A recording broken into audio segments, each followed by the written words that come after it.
देश की राजधानी दिल्ली में दिल्ली सरकार लगातार स्वास्थ्य व्यवस्थाओं को दुरुस्त करने की कोशिशें कर रही है। इस वक्त हम मौजूद हैं भाटी माइंस में और ये बताया जाता है कि दिल्ली और हरियाणा का सबसे आखिरी गांव लगता है और इस गांव में स्वास्थ्य व्यवस्थाओं को लेकर के भी दिल्ली सरकार ने एक आरोग्य मंदिर का उद्घाटन किया है। तस्वीरों में देख सकते हैं यहाँ पर भी कुछ समय पहले दिल्ली के जो सांसद हैं रणवीर सिंह बिदूड़ी यहाँ पे आए थे, तमाम बीजेपी के कई बड़े नेता भी थे और उन्होंने उद्घाटन किया। इसके बाद हम यहाँ की आम जनता से हम जुड़ेंगे, उनसे हम जानने की कोशिश करेंगे कि आखिरकार आरोग्य मंदिर बनने के बाद आखिरकार किस तरह की सुविधाएं हैं इन लोगों को मिल सकती है। सबसे पहले मैं आपसे जानना चाहूँगा, आरोग्य मंदिर का उद्घाटन किया गया है, क्या उम्मीदें हैं इस समय, किस किस तरह का इलाज हो और क्या कहना चाहेंगे? बहुत बहुत धन्यवाद। अब मैं संजय कॉलोनी भाटी माइंस में रहता हूँ, महरचंद। शुरू से जब से हमारा गांव बसा है तभी से ही, और आज हमें बड़ी खुशी है यहाँ पे आरोग्य मंदिर का जो उद्घाटन हुआ है। और यहाँ पे सभी दवाएँ फ्री में मिलेंगी और सभी प्रकार के टेस्ट होंगे और 2 डॉक्टर बैठेंगे MBBS, अभी सांसद जी बता के गए। तो हमें गांव वालों को बड़ी खुशी है इस बात की और हम ये उम्मीद रखते हैं कि हमारे स्कूल की बिल्डिंग जैसे बनने जा रही है तो गांव को भी रिच से निकलवाएंगे कह के गए सांसद जी, और हमारे प्राइमरी स्कूल की जो बिल्डिंग है वो भी बनाएंगे। हमें बड़ी खुशी है, हम उनका धन्यवाद करते हैं। क्या लग रहा है कि किस किस तरह के टेस्ट होंगे और कितनी सहूलियत भाटी माइंस के जो गाँव हैं उनको लोगों को मिलेगी?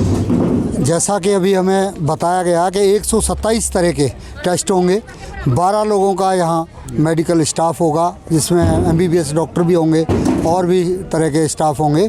तो यहाँ ये जो डायग्नोस और यहाँ दवाइयाँ भी मिलेंगी और जो यहाँ से कोई बीमारी, बड़ी बीमारी है जो यहाँ नहीं कर पाएंगे तो उसको ये सीधा बड़े हॉस्पिटलों में रेफ़र करता है जी हमारे स्टैंडिंग कमेटी के वाइस चेयरमैन सुंदर सिंह तंवर जी ने। और यहाँ पहले भी 2 मोहल्ला क्लिनिक थी, मोहल्ला क्लिनिक में कोई सुई, टीका, पट्टी आदि का कोई व्यवस्था नहीं थी। अच्छा। दवाइयाँ भी जेनरिक होती थी, उससे ज़्यादा लाभ लोगों को नहीं मिलता था।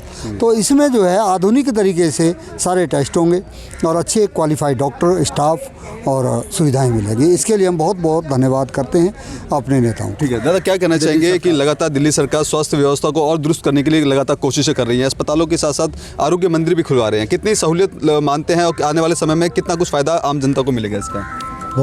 बहुत हमें बहुत सहूलत मिलेगी, इतनी सहूलत मिलेगी जहाँ हमारी इतनी आबादी है तो हमें बहुत दिक्कत थी। पहले केजरीवाल वालों ने उन्होंने वो मोहल्ला क्लिनिक खोली थी, उनमें कोई सुविधा नहीं थी, कुछ चीज़ की सुविधा नहीं थी। इसमें हमें बहुत उम्मीद है और बोल के गए हमारे सांसद जी, हमारे विधायक जी, हमारे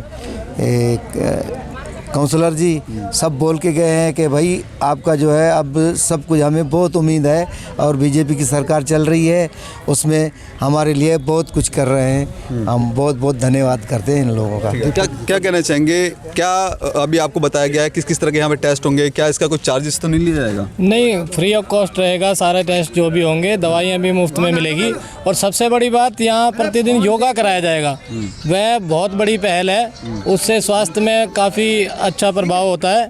जो योगा की बात सुनने में आई है वो सबसे अच्छी लगी और उसके लिए मैं अपनी सरकार और चुने हुए सभी प्रतिनिधियों का बहुत बहुत धन्यवाद करता हूँ। क्या कहना चाहिए, दिल्ली सरकार लगातार कोशिशें कर रही है, क्या कहना चाहिए दिल्ली सरकार के लिए? ठीक कर रहे हैं और ये भी जो है सही कर रहे हैं, दवाई के लिए जो गरीब लोग हैं यहाँ पे इसके लिए सुविधा बढ़िया निकाली है, इसके लिए धन्यवाद। दादा, आखिरी गाँव बताया जाता है दिल्ली हरियाणा के बॉर्डर का बीच का, ये कितना पहले दिक्कतें आ रही थी क्योंकि केजरीवाल की सरकार को अब लगभग 1 साल से ज़्यादा का समय हो चुका है। अब ऐसे में फिर से एक नए आरोग्य मंदिर की शुरुआत हुई है, फ़ायदा होगा कुछ?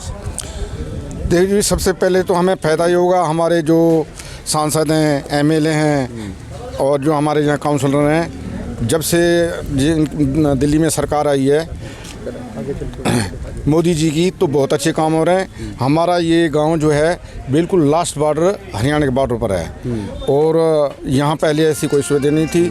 तो हम ये चाहते हैं कि ये सुविधाएं सारी हों, क्योंकि मेडिकल सबसे बड़े अस्पताल तो हैं लेकिन वहाँ पर इतनी हो कि हम लोगों को वहाँ पर जो है इतनी सुविधा नहीं मिल पाती, बड़ा टाइम लगता। तो ये अलग से अगर यहाँ पर सभी सुविधाएं, अच्छे डॉक्टर होंगे तो हमें यहाँ पर मिल जाएगी। तो इसके लिए मैं बड़ा धन्यवाद करते हैं हमें अपने सांसद जी का, MLA जी का, काउंसलर जी का। ठीक है, क्या कहना चाहेंगे? सर, मैं तो बहुत खुश हूँ कि हमारे माननीय मुख्यमंत्री रेखा गुप्ता जी ने ये पहले भाटी माइंस में आरोग्य मंदिर का उद्घाटन करवाया है और यहाँ पे सारी फैसिलिटी दी, जो कि यहाँ पे गरीब तबका लेबर क्लास है, कोई फाइनेंशियली मजबूत नहीं है कोई इलाज करवाने के लिए, तो हमारे गरीब लेबर कॉलोनी के लिए बहुत अच्छा है, लाभ मिलेगा। लाभ बिल्कुल बिल्कुल मिलेगा। तो देखिए ये तमाम भाटी माइंस की जनता है और इनका साफ तौर पे कहना है कि जिस तरह से आरोग्य मंदिर की शुरुआत की गई है तो आने वाले समय में कहीं ना कहीं उनके लिए कारगर साबित होगा, क्योंकि जिस तरह से बताया जा रहा है कि दिल्ली हरियाणा का सबसे आखिरी ये गांव लगता है भाटी माइंस, और यहाँ पर जो स्वास्थ्य व्यवस्था है इसको लेकर के कहीं ना कहीं लोग काफ़ी लंबे समय से इंतजार में थे कि यहाँ पर भी कोई ऐसा अस्पताल या फिर आरोग्य मंदिर खुलवाया जाएगा जिसको लेकर के यहाँ पर उनके लिए सहूलियत मिलेगी। देखिए यहाँ से गेट तस्वीर देख सकते हैं कि यहाँ से ये पूरा जो आरोग्य मंदिर की शुरुआत है, और यहाँ पे देखिए यहाँ पे जो ओपीडी बना रखी है जो आयुर्वेदिक ओपीडी है, जिसके बाद यहाँ पर जो आने वाले जो मरीज होगा उनका किस तरह से रजिस्ट्रेशन होगा, रजिस्ट्रेशन देने के बाद जो अंदर एमबीबीएस डॉक्टर होंगे वो उनका सही तरीके से इलाज करेंगे, उनकी दवाइयाँ होंगी वो यहाँ से पूरी तरह के मुफ्त मिलेगी। और देखिए ये जो आरोग्य मंदिर का जो जिस तरह से लगातार दिल्ली की मुख्यमंत्री रेखा गुप्ता के द्वारा जो आरोग्य मंदिर है उसका उद्घाटन किया जा रहा है, उसी कड़ी में ये भाटी माइंस में भी किया गया है। लेकिन कहीं ना कहीं आम जनता के मन में कहीं ना कहीं खुशी देखने को मिल रही है, और ऐसे में उनको उम्मीद है कि पिछली सरकार के मुकाबले जो मोहल्ला क्लिनिक में सुविधाएं नहीं मिल पा रही थी, तो अब दिल्ली सरकार में जो भारतीय जनता पार्टी की सरकार है उसमें आरोग्य मंदिर में जो सुविधाओं का जो वादा किया गया है उनका जो लाभ है वो आम जनता को सीधे तौर पर मिल सकेगा। कैमरा पर्सन कमलेश कुमार के साथ मैं संदेश सक्सेना, पंजाब केसरी.com, दिल्ली।